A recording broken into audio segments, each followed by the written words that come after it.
I would like to congratulate India on landing on the dark side of the moon. I would also like to now invite India to return the £2.3 billion foreign aid money that we sent them between 2016 and 2021. We're also set to give them £57 million next year. लगता है कि rocket firing जो है India की वो moon के dark side में नहीं, ये तुम्हारे स्थान विशेष को टारगेट करके लगता है कि मारा गया और वो अभी भी जल रहा है. India has a caste-based system that is horrifically racist and deliberately keeps great swathes of its own population in poverty based on a racial hierarchy. अच्छा, तो मतलब अगर ये हायरार्की ही जाति ही गरीबी का कारण था तो आप लोग के परदादा अपनी मैया और बहनियां घुमाने आए थे नाव में यहाँ पे इंडिया में. 200 साल जो यहाँ पे थे वो क्या कर रहे थे? जब इतनी गरीबी थी तो गरीबी में करने क्या है?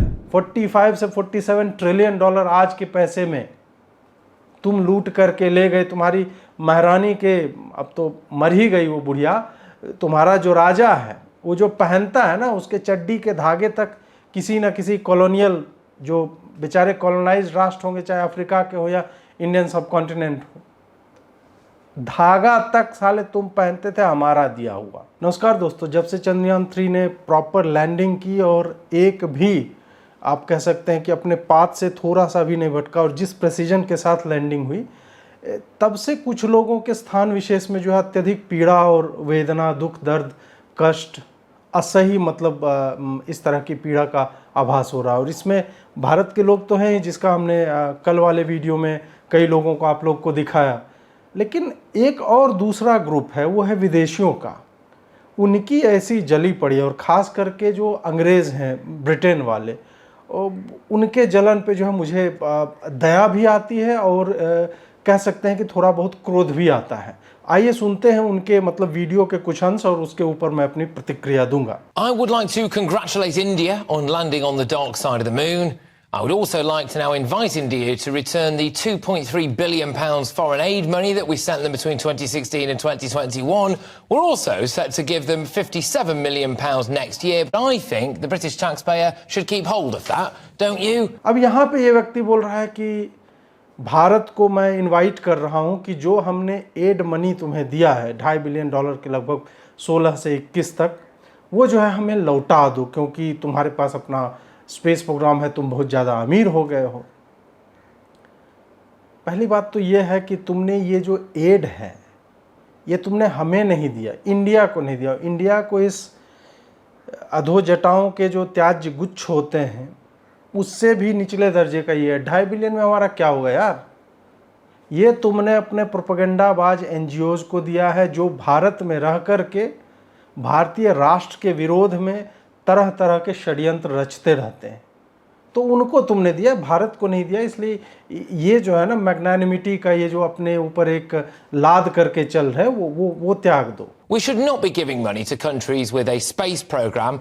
As a rule, if you can afford to fire a rocket at the dark side of the moon, you shouldn't be coming to us with your hand out. अब यहाँ पे ये कह रहे हैं कि ऐसे देश को देना ही नहीं चाहिए जो मतलब they are firing rocket to the dark side of the moon, मतलब जहाँ पे कोई नहीं गया वस्तुतः. और ये लगता है कि रॉकेट फायरिंग जो है इंडिया की वो मून के डार्क साइड में नहीं, ये तुम्हारे स्थान विशेष को टारगेट करके लगता है कि मारा गया और वो अभी भी जल रहा है.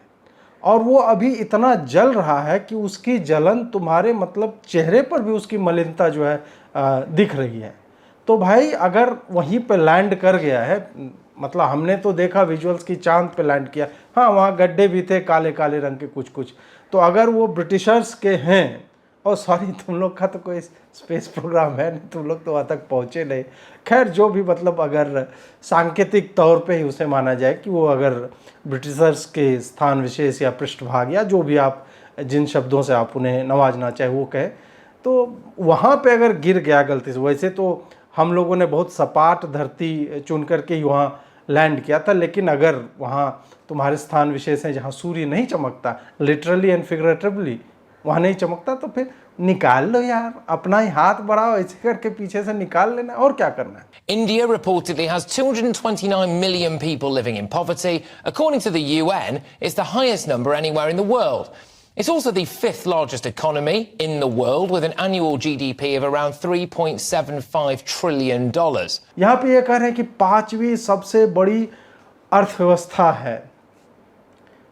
वो जो धुआं निकला था ना, वो जलने का धुआं, वो अभी तक धीरे धीरे मतलब आ रहा है। और ये जब एक्चुअल में बोल रहा है, इस वक्त इसका जो चेहरा है वो सूख गया है ऐसा बोलते बोलते। आप गौर से अगर इसके चेहरे को देखेंगे तो पूरा लग रहा है कि चेहरे का रंग उड़ जाना जो होता है ना, कि ये कैसे चले गए। तो ये वो लौंडे हैं जो स्कूलों में नहीं होते, मतलब जो एक्सपेक्ट करते हैं कि वो कुछ बोलेंगे और चार लोग उसको फॉलो करेंगे या उस पर हंसेंगे, और वो जोक फनी नहीं होता है तो कोई हंसता नहीं है, तो फिर उनका जो मुंह बन जाता है वो इसी तरह का हुआ। Why are we paying to help poverty-stricken Indians when their own government won't bother? अब यहाँ पे बोल रहे हैं कि हम क्यों पे कर रहे हैं इन लोगों को।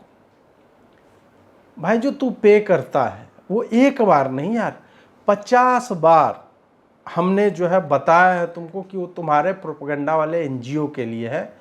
तुम्हारे 2.5 बिलियन से गरीबी उन्मूलन नहीं होगा, और तुम्हारी जितनी जनसंख्या है ना उसका गुना भाग जोड़ घटाव कर लो, 80 करोड़ लोग हैं, यानी 800 million people in India, they are being fed by the government free में पिछले 3 वर्षों से।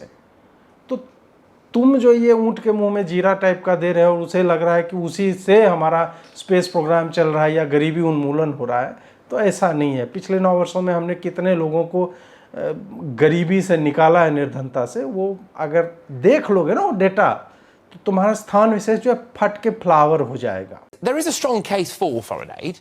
Do you not think this maybe makes a bit of a mockery of that? I think we need to remember that India isn't a sort of a poor, impoverished country that we have sort of a moral responsibility to. It is now a superpower of sorts, which we are trying desperately, in fact, to sign trade agreements with. It is a country that we want to keep on side. It is also a country that is very important in the more global opposition towards China. So one shouldn't look at this so much as a case of giving money to the poor in India whilst there are poor people struggling here in the UK. You should effectively think of it almost as a bit of a bung, as a bribe. Should we just call it that? अब ये जो clip था ये उसके उसी programme का वो हिस्सा है जहाँ पे वो 2 और पत्रकारों से और जानकारों से बात कर रहा है।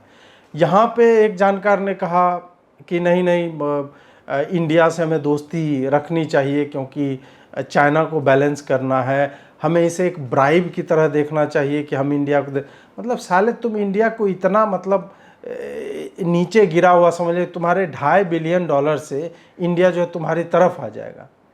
इंडिया चाइना के अगेंस्ट अपने विशेष के कारण है, उसको उसके अगेंस्ट होना है इस कारण से है, ना कि इसलिए कि यार नहीं इंग्लैंड चाहता है कि हमें चीन के विरोध में होना चाहिए।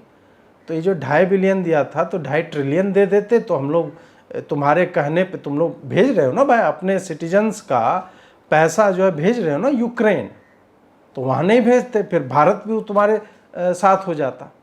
अब ये जो इसने कहा उसके बाद एक रिस्पॉन्स आया दूसरे जानकार का, वो सुनिए। We could get better at it, certainly. So we're all a bit poorer in Britain, or nearly all of us, as a result of the cost of living crisis. That's just a fact. But I differ with Benedict in that we do have a moral responsibility to India because of the grievous misdeeds carried out by British Empire. Much like the Caribbean. And some will say that is irrelevant because it's so long ago. But the economic gain to us has been long-lasting, and the economic detriment to them has been long-lasting. The other point I'd make briefly is there's vast inequality in India between, you're right, growing economy, prosperous middle class, but still enormous hardship with tens, if not hundreds of millions of people trapped in hardship. So do we walk by on the other side, or do we do something about it? And why is that? Is that because, of the legacy of the British Empire, or is that because India has a caste-based system that is horrifically racist and deliberately keeps great swathes of its own population in poverty based on a racial hierarchy? ये बंदा ये बता रहा है कि जो स्थिति भारत की हुई है उसमें कहीं ना कहीं ब्रिटिश राज का भी इसमें योगदान है, क्योंकि राज किया, लूट खसोट हुई, तरह तरह की चीज़ें हुई। उसके जवाब में जो पहला व्यक्ति था वो वापस कहता है कि नहीं नहीं, गरीबी का कारण हम लोग थोड़े हैं, वहाँ बहुत सारे प्रॉब्लम है, ब्रिटिश राज ने बहुत कुछ किया है, लेकिन उसका मेन कारण कास्ट हायरार्की है, मतलब जातिगत जो यहाँ पे हायरार्की बनी हुई है उसके कारण, जातिवाद है गरीबी का मुख्य कारण। अच्छा, तो मतलब अगर ये हायरार्की ही, जाति ही गरीबी का कारण था, तो आप लोग के परदादा अपनी मैया और बहनियां घुमाने आए थे नाव में यहाँ पे इंडिया में। 200 साल जो यहाँ पे थे वो क्या कर रहे थे? माँ और बहन को ही घुमा रहे थे ना यहाँ पे तुम लोग। जब इतनी गरीबी थी तो गरीबी में करने क्या है? और ये जो कास्ट शब्द है वो पता करो कहाँ से आया। और कास्ट हायरार्की एक्चुअल में यूरोपियन कॉन्स्ट्रक्ट है। यूरोप के समाजों में, चाहे पोलैंड हो, इटली हो, या फिर आप इधर इंग्लैंड आ गए, फ्रांस आ गए, वहाँ पे एक्चुअल कास्ट वर्ड वहाँ से आया है। और वहाँ पे इस तरह की हायरार्की थी कि एक कास्ट, और कास्ट मतलब जाति नहीं होता। वहाँ पे जो अलग अलग तरह के पेजेंट्स थे, फिर क्लर्की था, फिर अलग अलग लोग जो है नोबल्स हो गए, ये सब जो आप लोग पढ़ते होंगे, तो वहाँ से ये कास्ट आता है। एक कास्ट वाले दूसरों में शादी नहीं करते थे, एक कास्ट वाले दूसरों के साथ बैठते नहीं थे। तो इन्हें कुछ नहीं मिला इक्वेट करने के लिए, क्योंकि जाति व्यवस्था, और यहाँ पे एक्चुअल में कॉन्फ्रेंस हुआ है विदेशियों का, और उन्होंने बोला कि यार यहाँ पे भारत में जो वर्ण व्यवस्था है उसके कारण पूरा सोसाइटी एक सिंक्रोनाइज्ड वे में चलता है बहुत अच्छे से, तो हमें इसे ही अटैक करना है। और फिर तुमने ब्राह्मणों को एक अपना कॉमन एनिमी बनाया, और उसके बाद फिर जहाँ तुम जा रहे हो वो तो दिख रहा है। तो ये हायरार्की गरीबी का कारण नहीं है। गरीबी अगर भारत में होती, तुम तो यहाँ पे आते ही नहीं। तुम जो हो, तुमने अपनी पूरी प्रोग्रेस जो है फाइनेंस की है यार। गरीबी का कारण है तुम्हारी लूट। 45 से 47 ट्रिलियन डॉलर आज के पैसे में तुम लूट करके ले गए। तुम्हारी महारानी के, अब तो मर ही गई वो बुढ़िया, तुम्हारा जो राजा है वो जो पहनता है ना, उसके चड्डी के धागे तक किसी न किसी कॉलोनियल, जो बेचारे कॉलोनाइज्ड राष्ट्र होंगे, चाहे अफ्रीका के हो या इंडियन सब कॉन्टिनेंट हो, धागा तक साले तुम पहनते थे हमारा दिया हुआ। तुम्हारे सारे लोगों के कपड़े हमारे खेतों के कपास के थे, जिनके लोगों को तुम शूट कर दिया करते थे। तुम्हारी सड़कें जो है हमारे संसाधनों के दोहन से बनी हैं। तुम्हारे घर की फ्लोर या जिस स्टूडियो में बैठे हुए होगे उसकी छत, सब ये जो लकड़ी का ये करवाते हो ना, वो हमारे शिमला से लकड़ी तक ले गए यार तुम लोग लूट करके। क्या बात कर रहे हो तुम? तुम्हारे पूरे विकास की आधारशिला जो है हमारे धन से, उससे फाइनेंस हुई है। और तुम्हारी लूट जनित इकोनॉमी अब कहाँ है, वो स्वयं तुम्हारा ये एंकर ही बता रहा है। सुनिए इसको। Just think about where all of this money could be spent here in Britain. As drivers from Tuesday face paying an additional ULEZ charge, our economic growth has stagnated. We don't have enough houses, prisons, doctors, nurses, teachers, or the facilities for any of those professions. This is a slap in the face for taxpayers. The world is laughing at Britain over this.